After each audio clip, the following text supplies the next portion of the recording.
When I was 205, I really hated my life. Every time I looked at myself in the mirror, I always tell myself that yo soy gordo, I'm ugly, no woman wants me. So I came to one thing that I thought was gonna help, and that was running. But little did I know, running wasn't the solution. Running was more of a life lesson. I don't understand why us Hispanics, when we think about losing weight, we're always looking at that treadmill. We're always looking at that Stairmaster. We're looking down that road. We tie our shoes and we haul ass, telling ourselves that we're gonna run a mile, but only to disappoint ourselves to only run half a mile. That was me. I don't know why it's so universal, but it's not the right move. So if you actually stop running and actually incorporate these habits right now, I guarantee you'll lose more fat than anything else. Understanding that running is not for fat people. Running is more essentially like an exercise. More of like if you're ever doing weightlifting and you do a simple exercise like a tricep push down, bench press, deadlift, it's something like that, but for cardiovascular health. But the thing is that imagine being 205 and you're trying to run a mile. That is so much stress that you're putting on your legs, your knees, and your feet, and most importantly, your lungs. And worst of it all, when you're running, you're spiking your cortisol level. And when cortisol level is spiked, fat gain is still gonna be there. And yes, the more times you do it constantly, you'll lose the weight. But then you develop a physique that you don't like. And that's called a skinny fat physique. Or worst of it all, having loose skin. Is that what the physique that you want to have? Running shouldn't be the answer. You should really be incorporating low intensity cardio. This is where you do light jogging. Or even simply just walking. So if you really want to start losing weight, I really recommend go into resistance training. You'll be able to build a physique that you like to have and be happy what the results are. Another thing is that you're eating a lot of food that is unnecessary for you.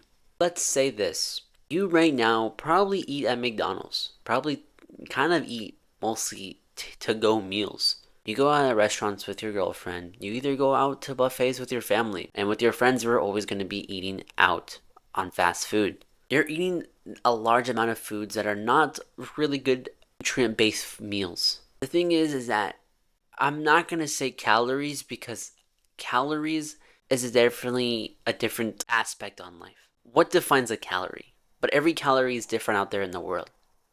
As an example, if you eat a calorie from a Rice Krispie treat rather than an avocado, they are the same 1-to-1 calories, but they both function differently through hormones. Besides that though, you've eaten so much to-go meals that you actually lack a skill that you don't have, and that is cooking. When I'm telling you this is because, do you really think you want to live your life on a to-go meal? Always ordering on apps, always indulging in foods that you know that are not really healthy for you. Because you've already lived the life that you already have. Excess fat gain, shirt pulling, low self-esteem, and clothes that don't even freaking fit on you. Living a life like that is very depressing. But that's because you have been always eating for pleasure. You're never really eating for nutrients. Because you view your life as a fat person. Fat people eat for pleasure. But a health-conscious person will always eat for nutrients. Always looking what they're eating. You don't know how many ingredients are there for that one meal. You look at it at a base and it's bread, lettuce, cheese, tomato, beef, and then the bun. But how many ingredients were made to make that bun? How many ingredients were made to make that patty, that cheese? And not to mention condiments. Just because it's cheap in your own perspective, because it's ready to be made, isn't going to help you in the long run. A $5 biggie bag is not going to get you anything that you want in your life. It's not going to make you lose fat. Rather than eating $5 worth of ground beef, you've probably developed a habit where you eat your food really fast. People have commented where they say, you've inhaled that already, you've finished that already, it's okay to slow down. And then you feel bloated after, and then you just say that I swallowed air. When you eat food very fast, you're not there being mindful. You're not sitting there and enjoying every bite. You're eating it because you've kind of developed a trauma that you haven't really fixed. Maybe food has given you so much comfort from the lack of love from your family, from the lack of anything that you've not have, but food right there gives you comfort. But the foods that you're picking for comfort are essentially destroying your life silently. It's literally like you're stabbing yourself. It's like having a toxic relationship. When you're incorporating running, there is a lot of bad things that happen.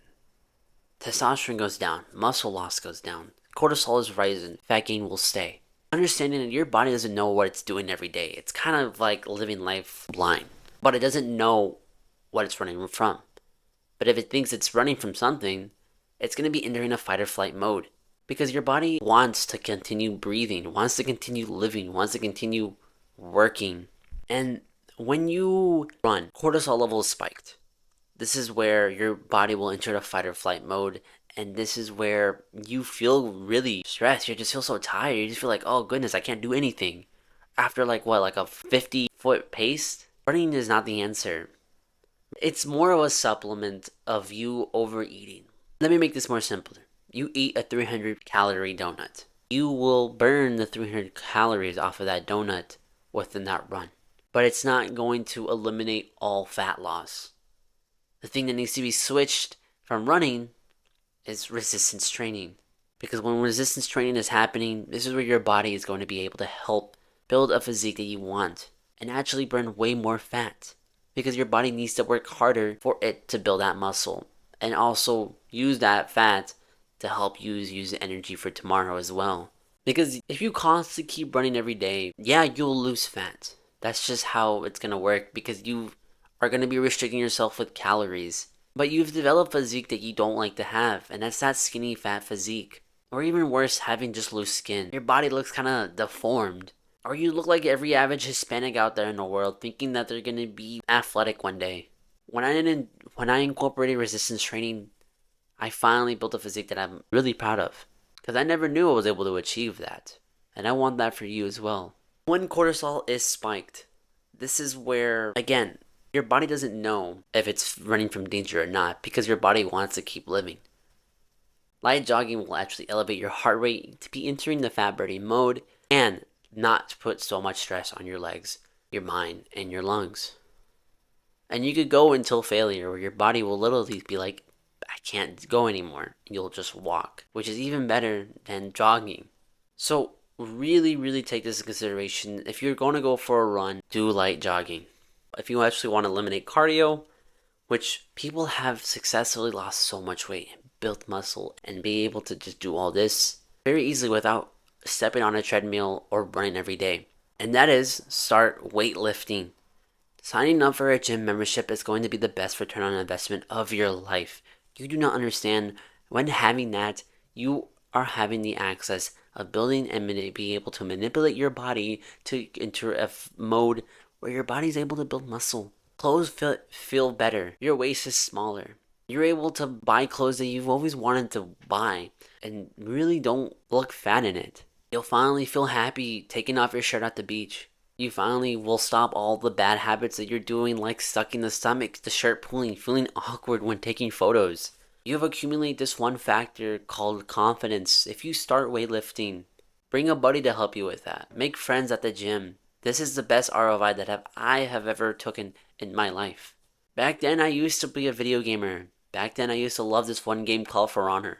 It was a medieval game where you were able to battle one person with swords, and it's a very long time to grind in that game. Very, very long time to grind in that game. And I always just tell myself if I ever stopped playing video games to go weightlift, what would my life be? How would my physique be already? How would I be thinking? How would my life be different from the average Hispanic that just goes and plays FIFA or plays For Honor or just plays video games throughout their life? So if you made it this far, best thing I could really recommend is sign up for a gym membership because your life will change so dramatically if you start weightlifting. And if you actually want to learn how to lose weight faster, I actually have a course down below which actually has a workout program that I could give you that I'm on that can help you build a physique that you like.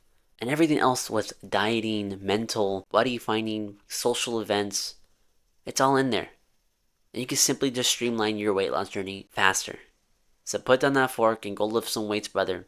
And I'll see you soon.